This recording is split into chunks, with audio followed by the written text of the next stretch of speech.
అమ్మా, నేను నీకు ఒక విషయం చెప్పాలి.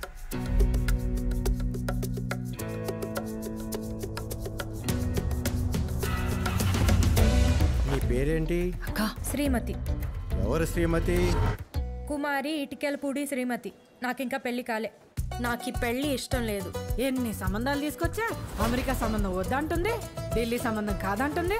నా గురించి కూడా ఆలోచించవే ప్లీజే. శ్రీరామ్ 2 ఏళ్లు పెద్దడయ్యి ఉంటే దీన్ని వాడికి ఇచ్చి పెళ్లి చేస్తుండేదాన్ని. బుద్ధి లేదా? నీకు గుర్తులేదు ఏంటి నవ్వు? సిగ్గు లేదు? మన ఇల్లు మనకు వచ్చేదాకా నేను పెళ్లి చేసుకోనమ్మా. ఆ మాహిదార్ కోర్టు కేసు ఇంకో 25 ఏళ్ళు పడితే వాళ్ళ తాత కట్టించిన ఇల్లు ఆ మాత్రం మమకారం ఉండదా? తాత ఇల్లు కట్టాడు, బాబాయ్ ఎల్లగొట్టాడు. ఇల్లమ్మగా వచ్చిన డబ్బులతో 2 మంచి ప్రాపర్టీలు కొందాం అనుకుంటున్నాను రా. ఆస్తి తాతల నాడు అవ్వడం వల్ల అదే ధరకు విశ్వేశ్వరరావు కుటుంబ సభ్యులు కొనుక్కోవాలనుకుంటే కొనుక్కోవచ్చు.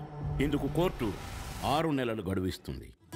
నీకు 38 లక్షలు ఇచ్చి ఆ ఇల్లు మా పేరు మీద రాయించుకుంటాను చూ. నీకు వచ్చేదే 13,000. 38 లక్షలు ఎక్కడి నుంచి తీసుకొస్తావే నువ్వు?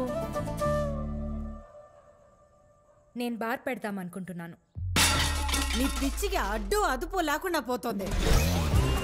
ఈ బార్ ఎట్టడానికి ఎంత అయి ఉంటుంది? ముమ్మాటికి మాత్రం బాగా తరవనేమో. దానికి పర్మిషన్లని లైసెన్స్లని లక్ష కావాలి. నేను అమ్మాయిని కాబట్టే కదా పందేదవా. అబ్దుల్ కలాం, రజనీకాంత్, ఇటికెలపూడి శ్రీమతి.